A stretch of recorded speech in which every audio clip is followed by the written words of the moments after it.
রবি ঠাকুর বলেছিল, ঘরের মধ্যে তুমি যত ইচ্ছা খান, ওকে। কিন্তু দরজা সবসময় হাসি মুখে খুলবে।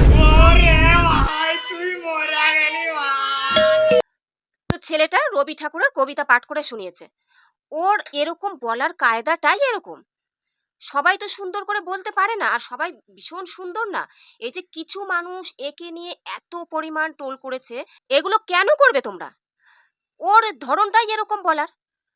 মানুষ তো সবাই সমান না। কেউ দেখতে খারাপ হয়, কেউ ভালো হয়, কেউ কথা বলে সুন্দর, কেউ খারাপ কথা বলে। এই পৃথিবীতে কেউই হ্যাঁ। পারফেক্ট নয়। তো একে নিয়ে এতটা পরিমাণে ব্যঙ্গ করাটা ঠিক না। ঠিক হয়নি, যারা করেছে ব্যঙ্গ তাদেরকে ঠিক হয়নি, এগুলো করাটা একদমই ঠিক হয়নি। সবার তো আর কথা বলার ধরন এক হয় না। ওই দাদাটার হয়তো একটু আলাদা, তারপর দাদাকে নিয়ে এত ব্যঙ্গ করার তো কিছুই হয়নি। ওকে নিয়ে এত পরিমাণ টোল করছে, বলার নেই। যারা করেছে তারা ভীষণ একজন মহান কাজ করে ফেলেছে এগুলো করে। ছেলেটা আমার মতে যে ওর যেমন প্রতিভা, ও যেমন বলতে পারে, বলেছে তো। চেষ্টা তো করেছে।